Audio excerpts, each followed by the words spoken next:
Hey guys, welcome back to another weekly reading vlog.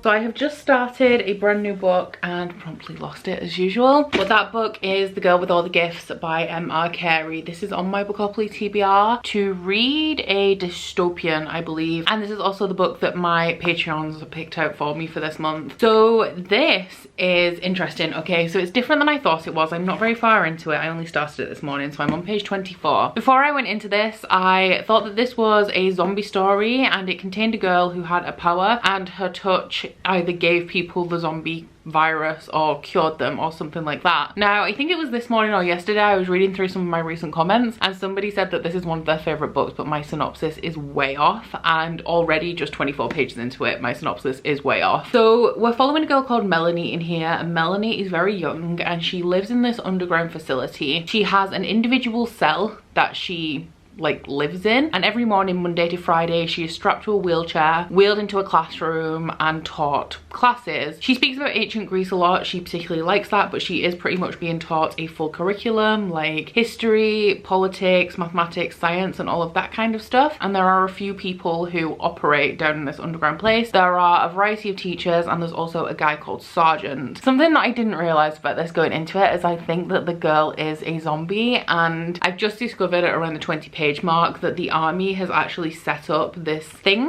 I guess as some sort of experiment to, I'm assuming, test the mental capacity and ability to learn of these zombie children. So the first thing that I kind of noticed about this is that the writing style does take a little bit of getting used to, because it is third person perspective, but for the first 3 chapters we follow this young girl Melanie, and it's written quite childlike because of that. Not overly childlike, but just very simple and conveying like the thoughts and feelings of a young child with a limited range of understanding, especially as she has lived such an isolated life. Like, these kids don't know that they're zombies. I believe in this book that they're called hungries because there has been mention of them outside of the army compound and outside of the safe havens I'm assuming that humans have built, but they don't know that they themselves are zombies. However, I did notice that something was a little bit strange when apparently every Sunday they get taken into a shower room and they're fed a bowl of insects because insects have a lot of protein, and then they're showered with chemicals. But there was one scene in the first 20 pages where Sergeant came in to kind of correct one of the teachers because one of the teachers was treating them like children. So he did a demonstration where he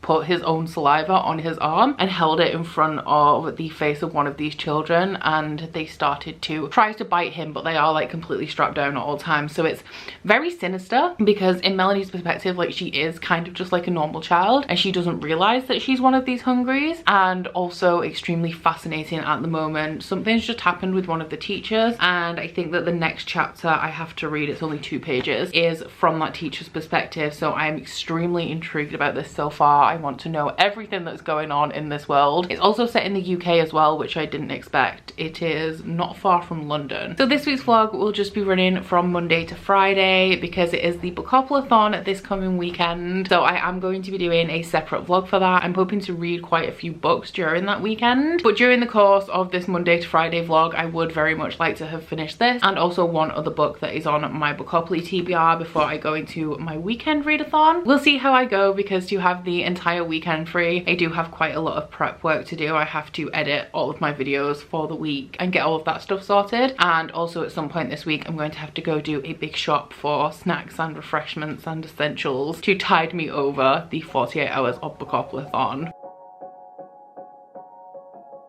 I don't wanna let you down. It's the only thing I think about every morning. You know my life ain't figured out, but I promise if you stick around it'll never get boring. We'll spend nights, cheap red wine, look at flats even though we can't afford them. I don't wanna let you down, I don't wanna lose you now. Will you stay even when you wanna walk away? When times get bad, we can learn to love what we have. I don't wanna let you down.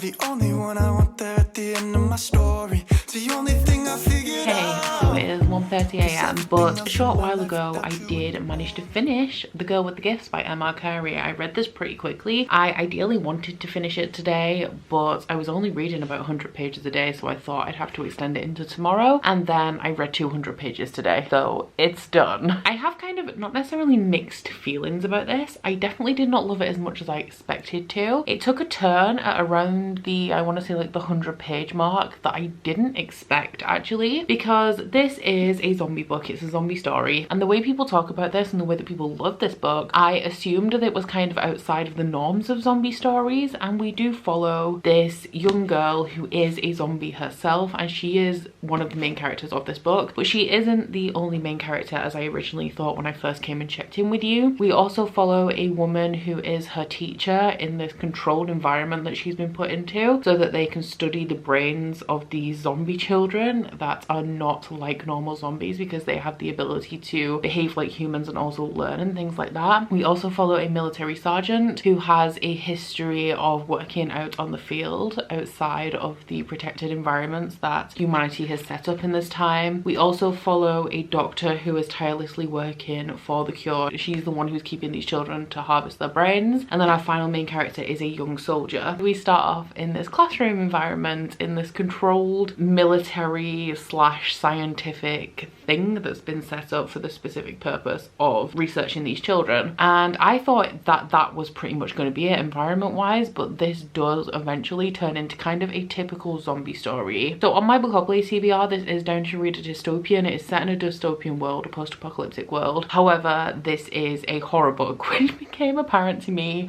not too long into it. Now, fun fact, over the last, I want to say year or so, things like body horror and gore have started to get to me a little bit. It makes my fingernails and my teeth tingle if I read something particularly gory. Not enough for me to stop reading something if it's bothering me, but if somebody advertises the book kind of as having body horror, then I'm generally not interested in it. If I encounter a book that has body horror and gore in it, like this very much did, and I mean, common sense should have probably told me that a zombie story was going to have gore in it, but apparently I didn't think of that, but it does. So that's not like a negative against the book, but definitely content warnings for gore in here, because there is both gore in the zombie eating people sense and also in the medical dissection of people sense. So if you're sensitive to any of that, which I am a little bit sensitive to, then fair warning.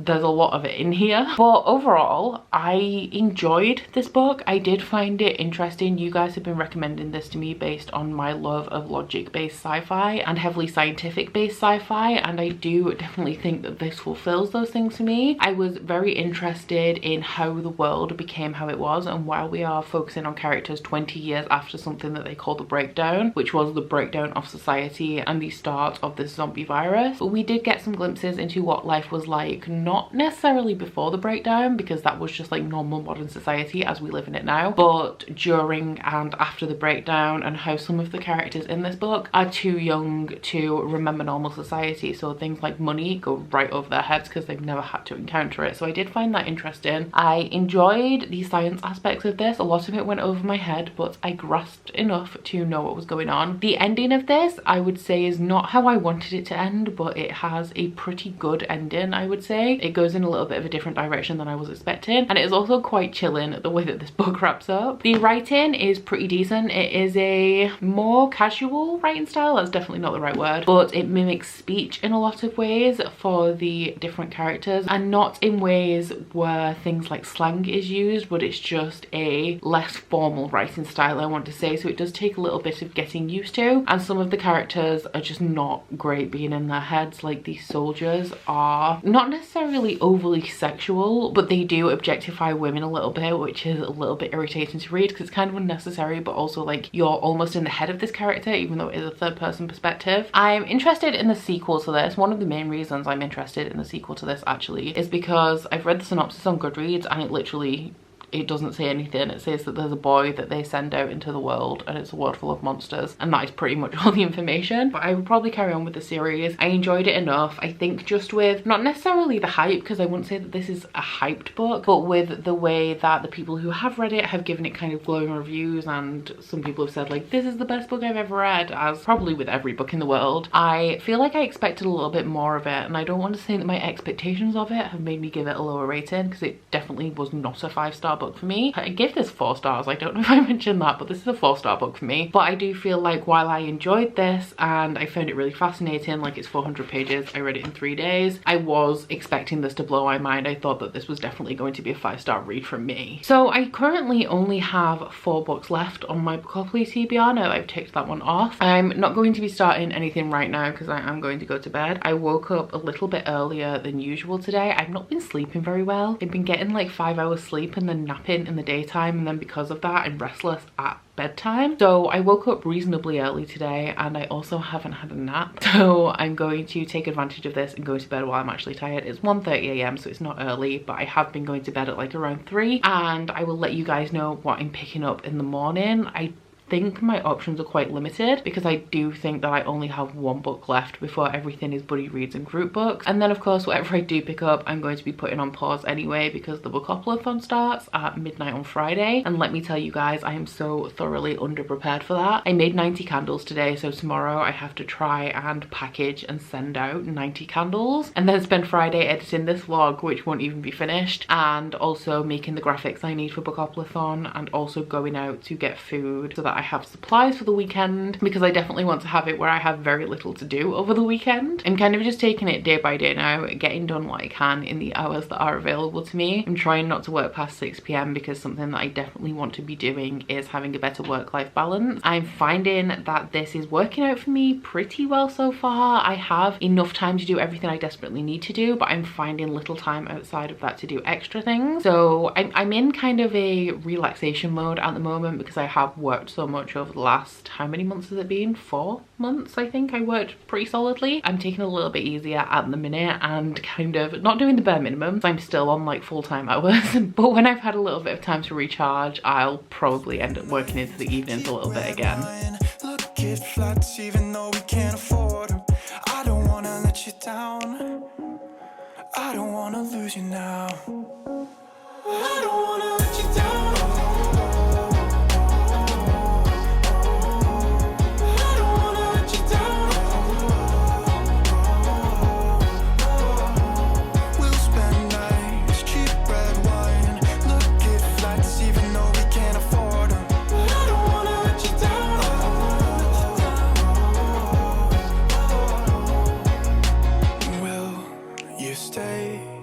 Even when you wanna walk away, when times get bad, we can learn to love what we have. I don't wanna let you down.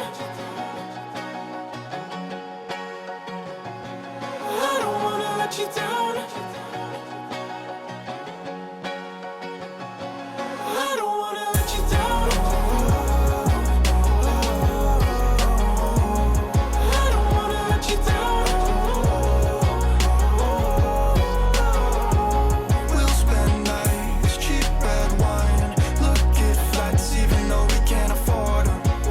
Hello and good evening. It's 10 p.m. and I haven't read a single thing today.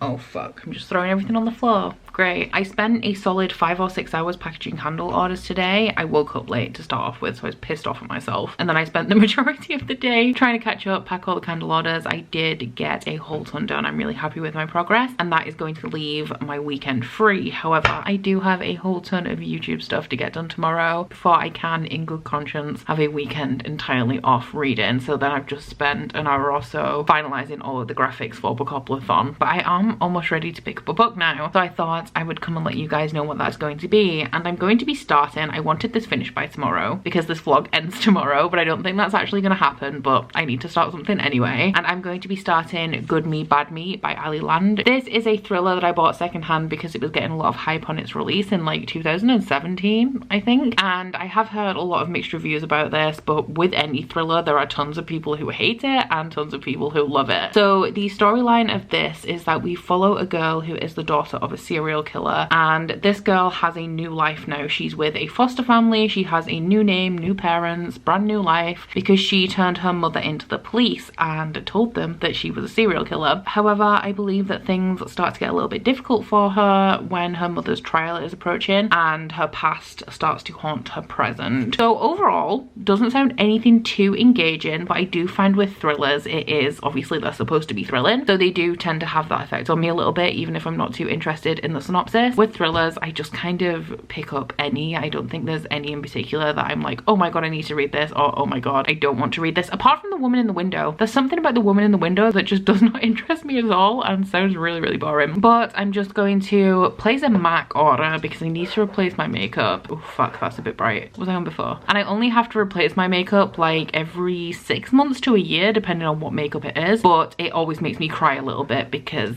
expensive. So I'm gonna do that. I'm gonna get that shock out of my system, even though yesterday I had a guy come and check my roof and a whole ton of my roof needs redoing. Like all above the bay window, like our bedroom bay window, all the brickwork above it, the gutter needs pushing back, some of the felt on the roof needs replacing, and all of the lead on the bay window needs replacing. And because my house is on a main road, that means that we need scaffolding, and the scaffolding, he gave me a rough quote for just the scaffolding and it made me die inside a little bit. But apparently with COVID and stuff, understandably, all builders, roofers, etc. are really busy, so hopefully it's going to be a while before I have to pay for that because I'm crying inside at that. So tangent aside, I'm going to order myself some makeup and then settle down and read some of Good Me Bad Me. Hey, so I just got some mail. I've been very excited for these to arrive. It's not Bookish, but fun fact, I bought, I think it was the end of last week, maybe Sunday, I bought a table, like a console table, a lamp, which is only going to arrive in August because it was a pre-order. I never imagined